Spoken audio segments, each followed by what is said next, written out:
night, decision by Prime Minister Modi of scrapping 500 and 1,000 rupee notes with immediate the nation by storm and has become the most trending topic of discussion in the country.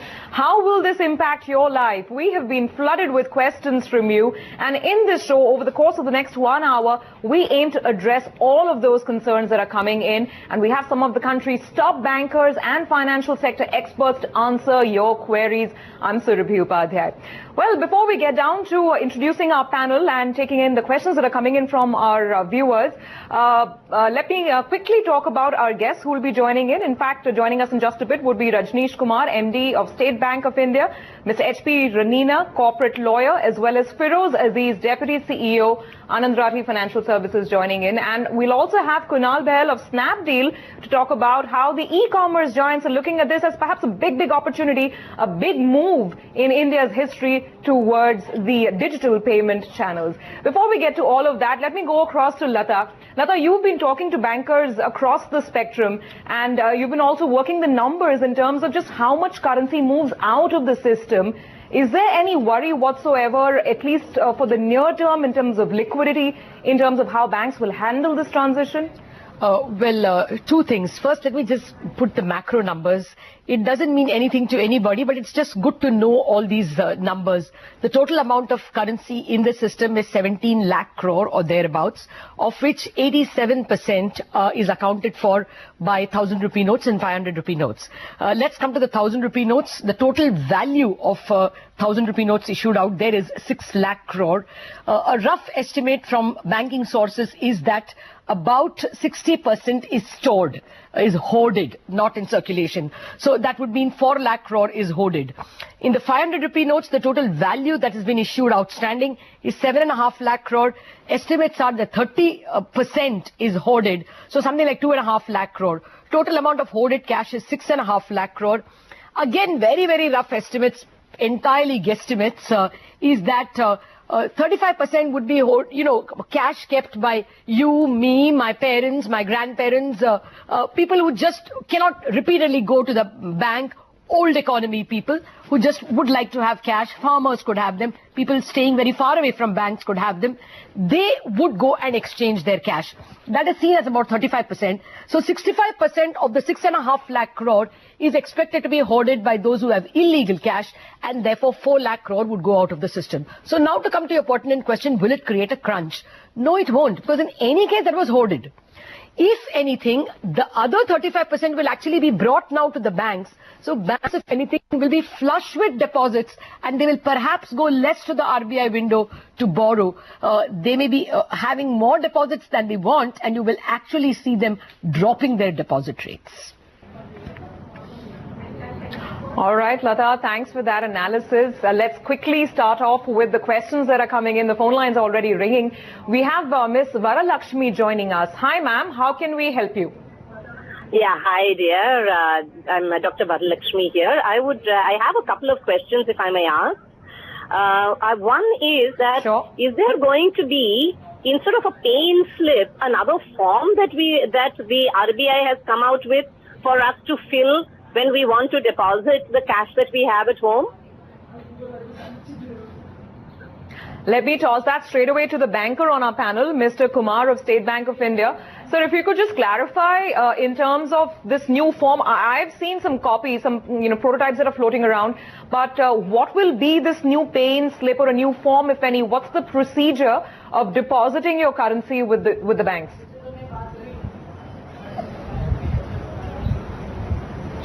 This form which you are talking about is for exchange. If you want to exchange the notes up to 4,000 rupees across the counter, need to fill in that slip and give proof of identity. But as far as deposit in the bank account is concerned, there is no limit on the amount you can deposit, and the usual pay-in slip will suffice. Mr. Kumar, let me add a quick corollary from my side as well, because I've been going through the RBI notifications and the FAQ paper that the central bank released. And that FAQ seems to suggest that there is absolutely no upper limit in terms of how much currency you can deposit, as long as two things: as long as you're carrying a valid proof of identity, and as long as you've already done your KYC, the know your customer requirements are complete. But if you could shed some more light on whether there are any restrictions in terms of how much money can I actually deposit with my bank. Right. So you have to very clearly, and all your viewers, they have to understand very clearly that for the account holders who have an account with a bank, if it is KYC compliant, they can deposit as much money as they want to deposit in their account. If the account is non-KYC compliant, then the restriction of deposit up to 50,000 remains. As far as this new form of slip is concerned, this is only when somebody walks in a bank and wants to exchange. So it may not be necessary that he or she is an account holder of the bank. They could simply go, fill in that form which we are talking about, give proof of identity, and get their 500 and 1000 rupee notes exchanged, but the limit is 4000 rupees as of now. Mr. Rajesh Kumar, well, so what you're saying is that if I have to exchange cash, I will need an identity proof. If I have to deposit cash, I would normally go to my own branch and use the pay-in slip and, deposit cash, as I have always been doing all these years. Dr. Varalakshmi, when we spoke to you earlier before the show, you said, you also have your mother who you cannot take to the bank. So maybe you want to ask the banker about how to exchange cash of, say, an older parent at home. Yeah. Yeah, hello? Yes, please go ahead. Yeah, you see, the concern is that because my mother is 80 plus, I'm concerned that in case there is this ID proof and there is this talk of personally the person whose bank account we are trying to put the money in has to be physically present, if that is a necessity, is that a compulsory requirement? And if not, then what are the documentation that is required? Mr. Kumar? Right. So this is another question where, and I was coming in fact to that, one is that you exchange up to 4000 rupees, you come with an identity, fill in the form, get legal tender in return of that 4000 rupees. Second is your own account, you want to deposit, if account is KYC compliant, you can deposit as much as you want. If non-KYC compliant, deposit will be restricted to 50,000 rupees. Another question is, if it is a third-party account, then the authorization from the third party and the ID of the person who is tendering the money, it will be required. So if Dr. Varalakshmi is exchanging money on her behalf or on her mother's behalf, it will only be 4,000 rupees. She can't say that my mother wants to exchange 4,000 rupees, I want to exchange 4,000 rupees. You can't have two transactions because she is bringing her mother's money. That is Mr. not Kumar? possible. Okay. Right. So no, that is not possible. As far as 4,000 is concerned, it is your identity, your money. Okay. But doctor's mother, if she is having an account with the bank and she can't come, but she can authorize a third person to deposit the money on her behalf in her account. What we will need is the identity of the person who will come and tender the money. Because for any deposit in the third party account, authorization is must. So their signature or this thing that will be available on what? On bank's record. Okay. So it will be verified that it is a genuine authority given to deposit, and then the tender's identity. These are the two things will be needed, but third party deposit is possible. So, so even if Dr. Varalakshmi is depositing, I think what we are trying to... no, Surabhi, if I may just finish this, if Dr. Varalakshmi wants to deposit some money on her own account, and that is, let me assume 40,000 rupees, and on her mother's account another 10,000 rupees. Now, on her own account also she has to carry an identity card, isn't it, to identify that she is Varalakshmi?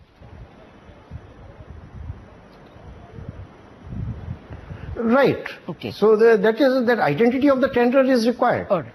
Fair enough. Well, Dr. Varalakshmi, any more questions for the banker? Thank you so much. No, All right. Thank you very much, CNBC. Thank you for clarifying all my questions. Thank you, Lata. All right. Over to you, Surabhi. Most welcome. Lata, I just want to clarify one last point on this case, the question that actually you were raising. Mr. Kumar, so we understand that third-party deposits are allowed as long as you can prove identity and you are carrying the requisite authorization. What about third-party exchanges? In the same case, could Dr. Varalakshmi also exchange the 4,000 rupees on behalf of her mother? Is that allowed? No. That is not allowed. I was suspecting. There is no fair concept enough. of So exchanges in are the not case allowed. of exchange. Yeah. Okay. There is no question of any third-party exchange. Okay. Yeah. Well, Sure. there were Got that. relatives Quickly of move mine on. who We've live got our- abroad. There were relatives of mine who live abroad whose parents are here in Chennai, and they were a little worried how mum and dad will be helped to go to the bank and exchange. So, Mr. Kumar, they will have to physically come. There is no other way. The cash in their house can be exchanged. Mr. Kumar? Yeah, up to 4,000 rupees. That is the restriction. Okay. But best way is, if there is an account, just deposit there and do your normal transactions in the normal way. Fair enough. Surabhi? Okay. All right. So let's move on to our next caller. We have Ayush calling in from Mumbai. Let's find out what his query is. Hi, Ayush. How can we help you? Hi. So right now I have come to Himachal Pradesh. I'm on a trek. I've come out with my friends and we are just carrying 500s and thousands because the ATM is shut and the next ATM is like 20 kilometers away, which is 3 hours for me. So I'm literally doomed because there is nobody who's accepting 1,000 rupee notes. What can I do in such a situation? Well, we can only completely empathize with your situation, and let me lay out the bare facts. ATMs, in all probability, most ATMs at least, will not be operational tomorrow either. Tomorrow banks are open and the transaction process starts, but ATMs in all probability will be closed tomorrow. Feroz, if I could toss this to you, any thoughts here? What are his options? See, like you rightly pointed out, Surabhi, all we could do is probably sympathize and empathize with the situation. I think waiting it out for the next 24 hours, 48 hours would be the only option, and post which the ATMs would start working. Maybe the banker will help. Mr. Rajneesh Kumar, will his ordeal be only for 1 or 2 days? He could possibly go to a bank branch. Our friend from Himachal Pradesh, Ayush, could go to perhaps find a bank somewhere. But can he hope that in the next 48 hours, ATMs will work? So again, as far as the query is concerned, banks will be open tomorrow. So up to 4,000 rupees by filling in the slip and providing the proof of identity. So at least 4,000 rupees can be exchanged, and that should be good enough for 1 or 2 days, I presume. And after that, day after, we are trying to ensure that ATMs start functioning. Okay, and those are the options that one can work with. We need to take a very quick break. We'll come back and we'll keep answering your questions on the other side as well, so don't go away. अब आप 100 के note नहीं, सबसे बड़ी परेशानी तो यही है, कहाँ से लाए 100 के नोट? बैंक बंद कर दिए मोदी जी ने, क्या करें? कस्टमर आ रहे, सब 500 के नोट निकाल लें, 100 के नोट सबने छुपा के रख लिए अपने पास, 10-10, 20-20 के नोट जितने हैं सबने छुपा लिए हैं, कोई नहीं देने को तैयार हो रहा है, सब 500 के नोट दिखा रहे हैं और जानबूझ के दवा खरीद रहे हैं इसलिए कि 500 के नोट टूट जाएगा मेरा। दवा लेनी है, दवा मिल नहीं रही है, 500 को चेंज मिल नहीं रहा है।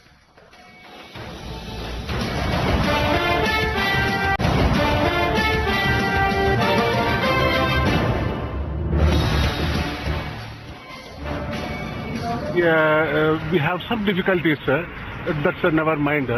But later the results will be fine. Will it have a short-term inconvenience impact? No, nothing that.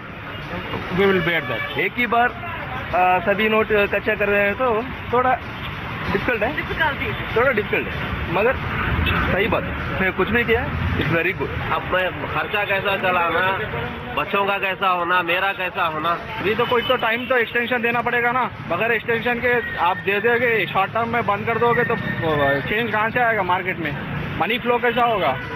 It is against the constitution of law. It may be a bit tough on all the citizens, but definitely it's a great move. I am with Modi. All right, welcome back to the special. We're answering all of your questions and queries on the cash cleanup that's been unleashed by the Modi government. Let's also welcome in Mr. Ranina into the conversation. Sir, your thoughts on everything that's happened? I mean, 24 hours has been a really long period of time.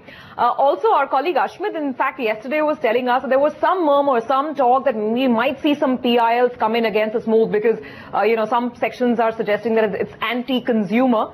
Just your broad thoughts on the legal aspects. I mean, would some of these PILs, if at all they come, would they hold legal muster, or is this a decision that's well within the rights of the executive?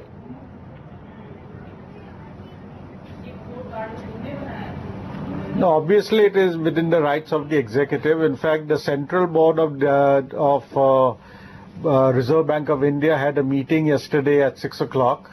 And they recommended it to the government. Thereafter, there was a cabinet meeting at 6:30, and then the government decided to implement this provision.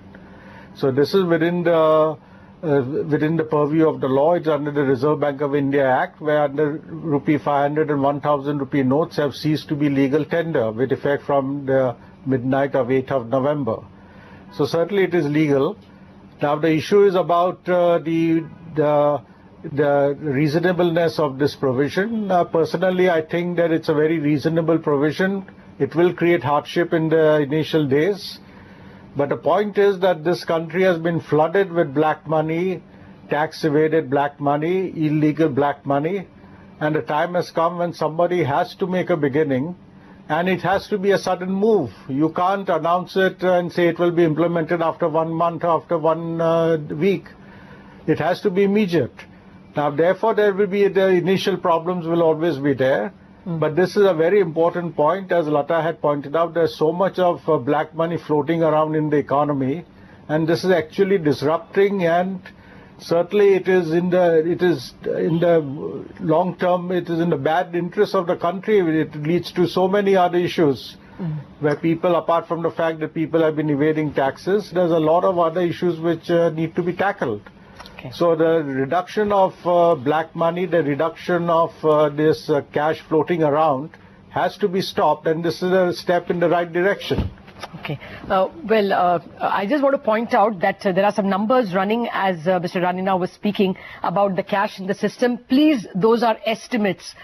We don't vouch for their exact veracity, but they are reasonably well-placed sources in the banking system about the total amount of 1,000 rupee, value of the 1,000 rupee notes, value of the 500 rupee notes, estimates of how much is hoarded and how much will probably be returned. Those are estimates from banking sources. Mr. Ranina, my question to you is, let us assume someone has been stupid enough or whatever to have hoarded a lot of cash, say 10 crore ill-gotten gains or untaxed money, and goes and deposits it. How will the government tax it? Will it be treated as income, like you said yesterday, as income this year and taxed? First of all, how will the government make out? Should we understand that banks like SBI will have a filter, and when there is an unusual amount of money, it gets reported to the income tax? How will the income tax find out? And how will they tackle you? Do you pay tax for this year? Will they penalize you? Will they imprison you? What's the implication?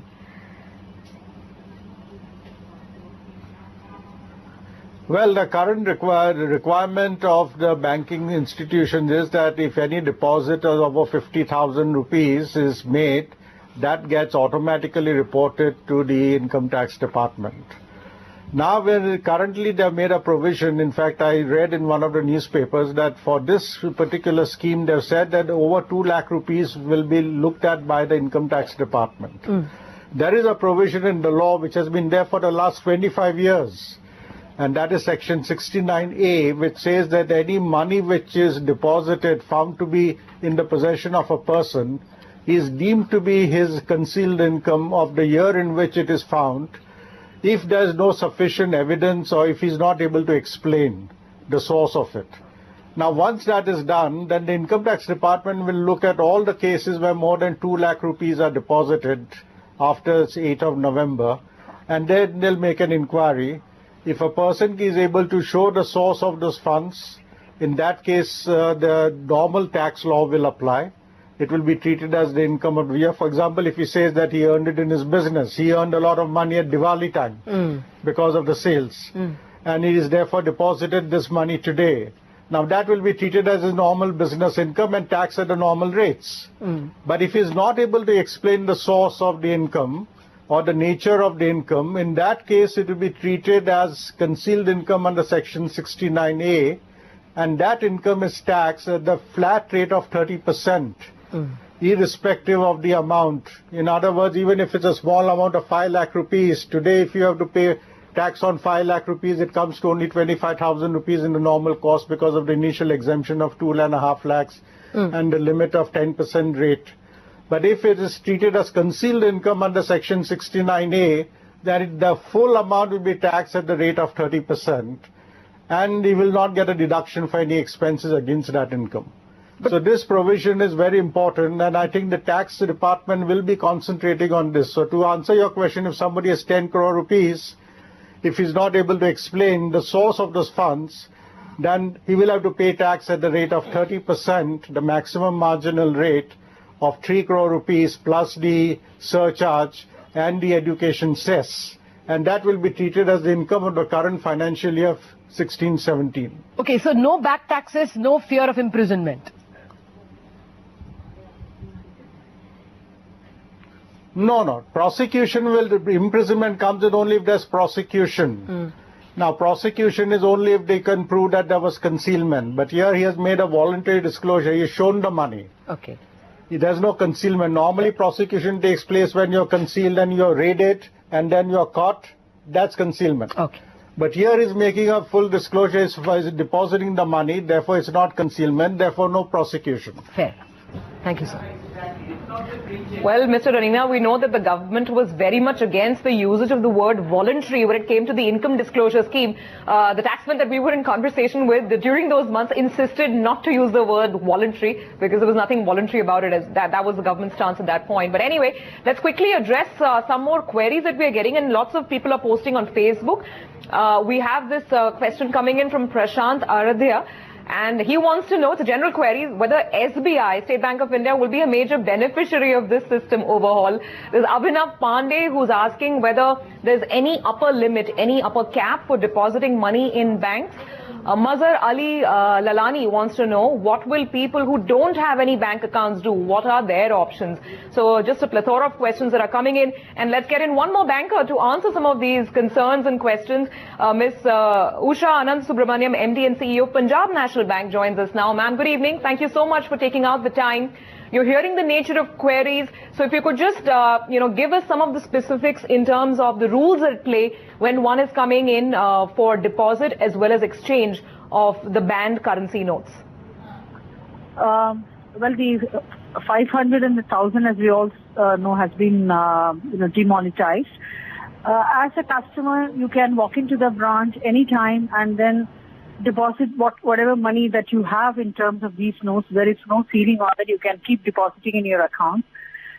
If the customer is from another bank, they can also, it is almost bank neutral that you can walk into any other bank as well.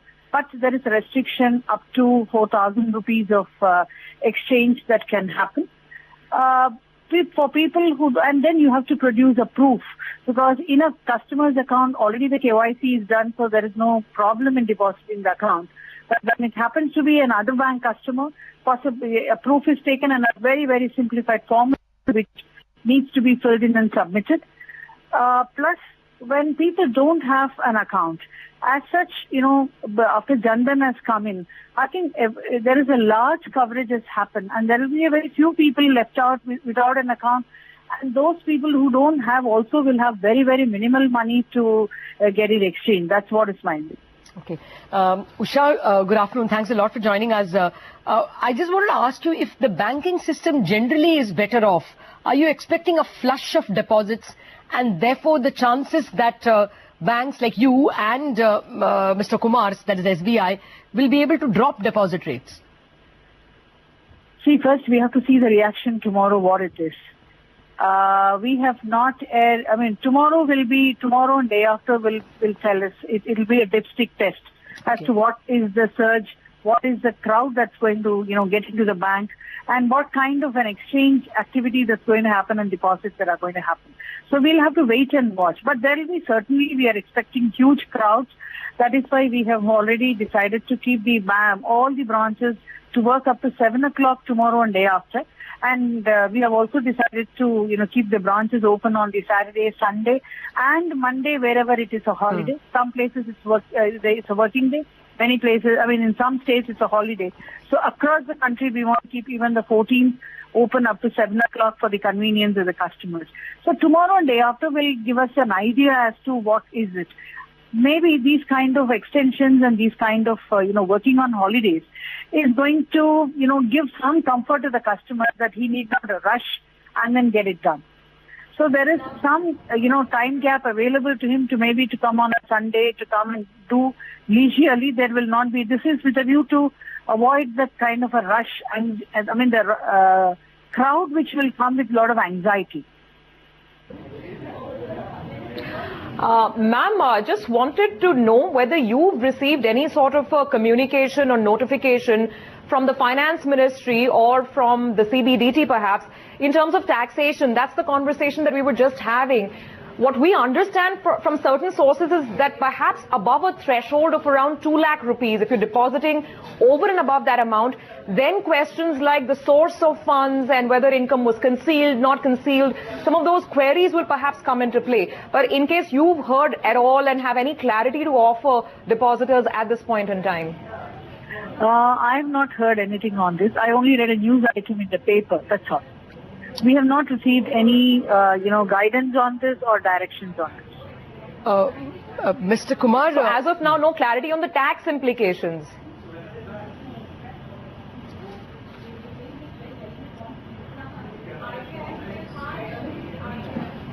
Yeah, ma'am. So as of now, no clarity on the taxation, income tax implications of these deposits. No, we have not received any. See, the things have started, coming in, the different activities. First, we have to set at rest this, controlling the crowd and then, reaching out to customers, helping them out tomorrow. See, more of anxiety is for people who have these few notes and people who are worried how to transact, how to exchange money and transact. Not for the bigger ones, they will keep coming. There is time up to 30th December. So many things, many directions, guidance can come through the period. Okay, but I thought Mr. Rajneesh Kumar said that any deposit of 2 lakhs is anyway intimated to the income tax authorities, yes, right, Mr. Kumar? Otherwise it is intimated. Yeah. It is intimated. And also there is a specific thing to watch out these kind of deposits to the department. So it normally happens. And there is a specific guidance as well. But in terms of, furthermore, directives, we await that, if any. Surabhi? Okay, ma'am, do stay on, please, because we have a couple of other viewer queries and pretty important ones at that. We have Monica Manvani, who's written in on Facebook. She wants to know what's the process for NRIs. How do they exchange money? What do they do with the currency that they still have at hand? So, ma'am, if you could tell us, and there are NRIs who would not be present in the country and might not be around till the 30th of December. What are their options? See, as of now, the treatment is the same for NRIs or the resident Indians. The treatment is the same. So I think if it is, unless it's going to be a sum that worries that you need to exchange or do something, maybe you have to come in and get it done, or, maybe your power of attorney holder, if he or she can be asked to do it, it can be done. But some more clarities have to come on this.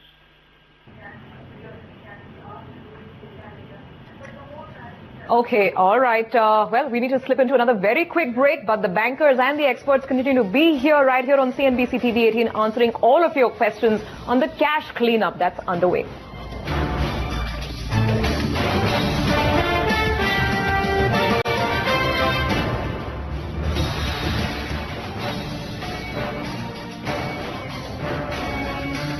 के note लेंगे 500 के आधे जो 500 आए वो लेंगे 100 के लेंगे।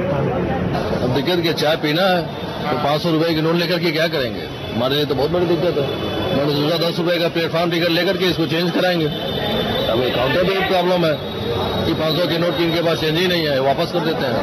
नेपाल का है हम लोग, जाना है देहरादून जाना है, नहीं मिल रहा, टिकट नहीं मिल रहा, टिकट नहीं मिल रहा है, बोल रहे हैं नहीं मिल रहा है।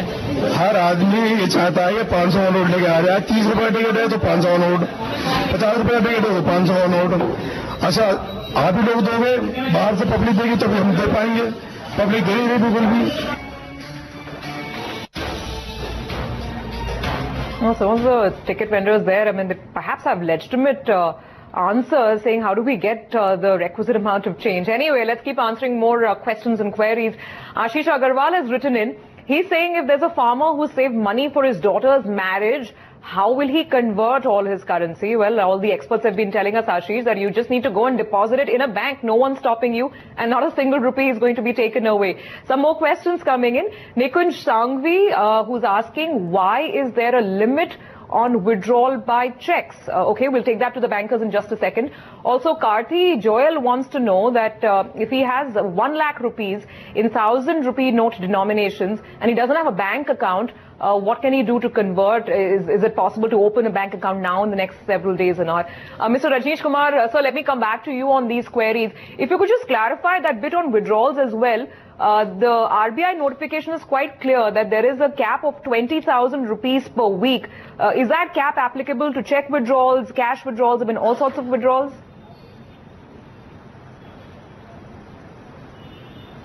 Any cash transaction where you want to withdraw cash, then 10,000 in a day if somebody wants cash at the branch counter, and 20,000 in a week. I think this is an initial restriction because a lot of 100 rupee notes will be required, so that's why this cap is there. But for transfer transactions, there is no cap. So you can issue a check for any amount to anybody. It applies only to the cash withdrawal by whatever means. And the other question about if somebody does not have an account, so they can definitely open an account and deposit the money there. So that option is always available. But only thing is maybe you may have to wait 3-4 days. But the account opening forms will be available, and if there is no rush or if there is no huge crowd at the branch and if branch is able to open the account, they will open the account. So there is no restriction on that. Okay, Mr. Rajneesh Kumar, I got a couple of observations from retired bankers.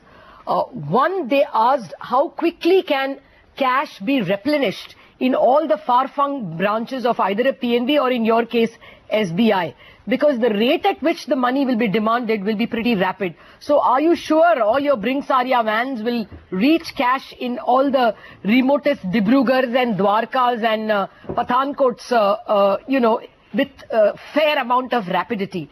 That's my first question, and I have a follow-up.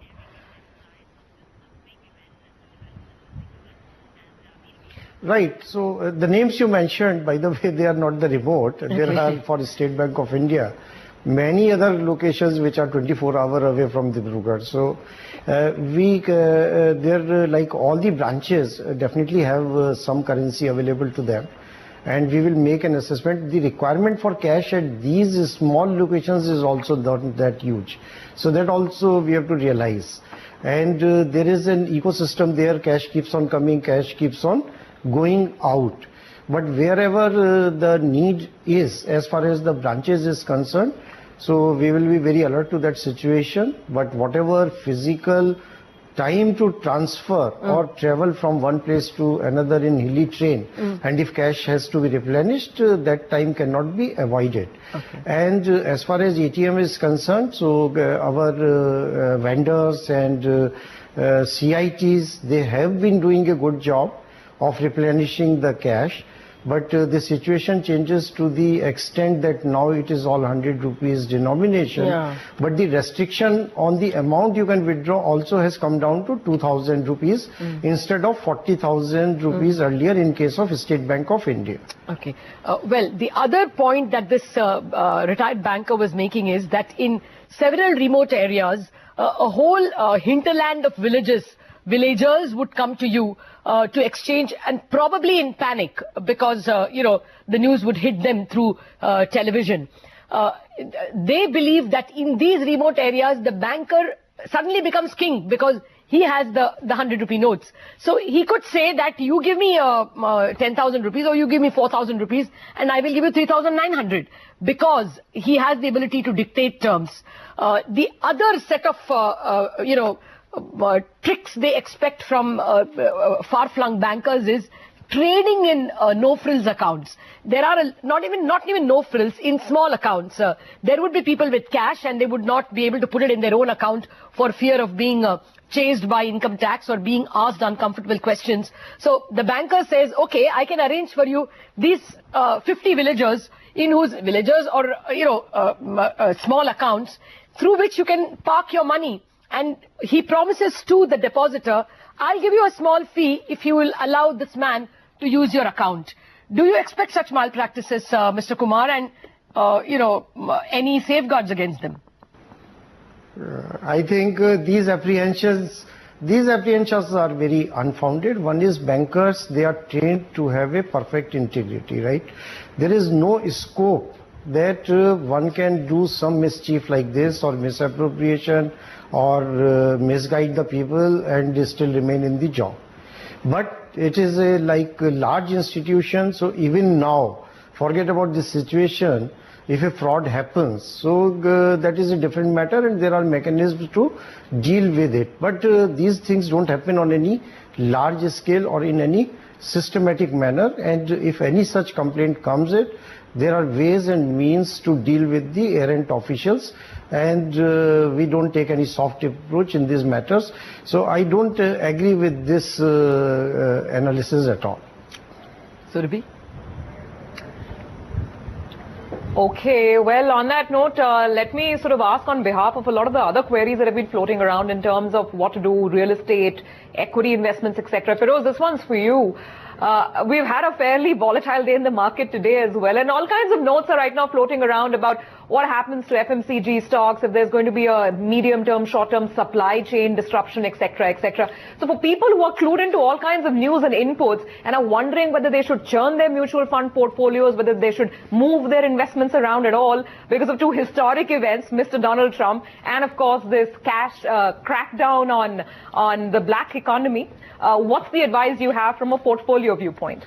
See, from Surabhi, of course, we've had a very volatile session. From a portfolio standpoint, I think a long-term investor needs to stick to his strategy because everything which is a part of this move has actually just strengthened the robust asset classes like equity, bonds, of course, the physical assets, which in India today, HNI has about 60% of his wealth in physical assets. There will be huge flight of capital from these physical assets to equity because this flight of capital will make sure that there will be upsurges, especially in sectors which are more organized. The unorganized sectors will definitely take a dent over the next 6-8 months. Definitely there's going to be consumption depression over the next 2 quarters, and in turn the GDP will have a little impact, but I think that's going to be very short-lived, and there will be a hockey stick recovery in the equity and the economy as well in the next financial year, which will actually propel investors' portfolio to the next highs. So in my opinion, equity, we are very, very positive.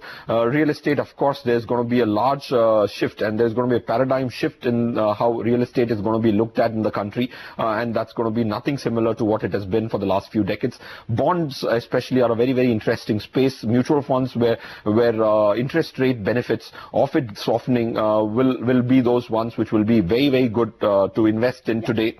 So this is basically the nutshell. I think gold will have a depressed demand in the short run. So portfolio, just sticking to your strategy, and that'll do very good for you. Okay, Feroz, I was just trying to squeeze in one last question to Mr. Ranina.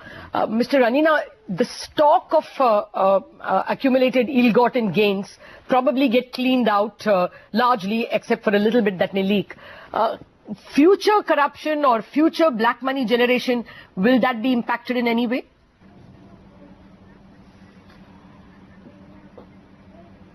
I think it will certainly send the right signals that if you continue with this provision of, generating black money, some other scheme may come up in the next few months to mop it up. So I think the message must go loud and clear to the people at large that it is time now to change over to the digital system, that stop living in the bullock cart age of using cash currency notes. The time has come to change, and it makes a lot of sense to turn over, to declare everything, to put money in the banking system and then use the money freely. You see, this is a message which must go out, that if you put money in your bank account, you're free to do what you like, and certainly you are much better off than keeping the money hidden somewhere, where the money may get stolen. There are people who even get killed because of money lying around. All this has to stop now, and I think the people must be intelligent enough to understand that this is the right opportunity for them to turn over a new leaf and to start a new chapter in their lives, and to start making the declaration of all their income, depositing the money in the bank account, using debit cards, credit cards, pay the money freely and enjoy yourselves. Okay, all right, gentlemen. Thank you so much, Feroz, Mr. Ranina, and also Mr. Kumar for joining in and answering all of our viewer questions and queries. Well, when we return, is cash on delivery a thing of the past for e-commerce companies? We ask Snapdeal's Kunal Bell.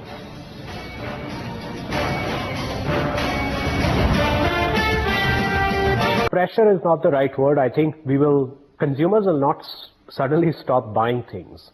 Consumers are buying things today because they need them. They're not just buying them and keeping them in their homes or offices. So if we assume that consumers are going to continue wanting to buy things, buy products, it is very, very clear to me that a lot of this cash on delivery would shift to digital payments. And hence, in this context, companies that are helping make payments cashless, like FreeCharge, will benefit tremendously. Because obviously it's so much more convenient to pay with FreeCharge than it is to pay with, let's say, a credit card or net banking, etc. So I see it as a very positive move. Also, cash on delivery obviously has had issues with returns, etc. in the past. And I think this will set a new industry standard, which will also help to improve economics of the industry. So if you could just shed some light on the numbers for us, Kunal, at this point in time, what percentage of your orders are via cash on delivery, and do you expect that percentage to go down over the next 12 months? Yeah, today 50% is cash on delivery for us. My sense is over a year, while there are no guarantees and we'll all have to watch the data in the coming weeks and months, I won't be surprised if cash on delivery drops to 25% from 50% today. It's not an unrealistic outcome, and actually we'd be okay with that outcome. So 50% going down to 25%, will this not put pressure on Snapdeal's numbers, at least in the immediate future?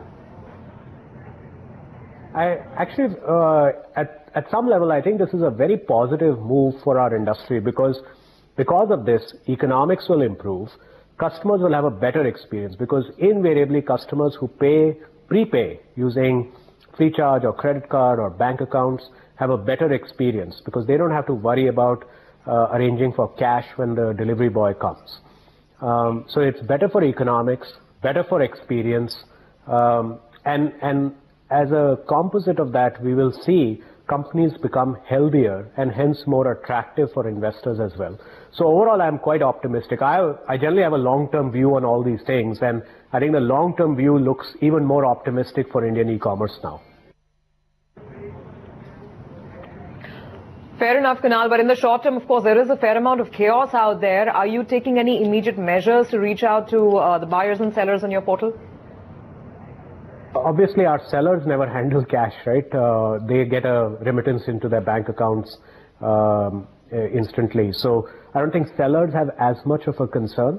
There are two things. One is the current orders that have been placed, how are they being addressed? And I think the way we are addressing that is consumers can reschedule delivery after a couple of days so that they can arrange for the cash post the reopening of ATMs and banks tomorrow.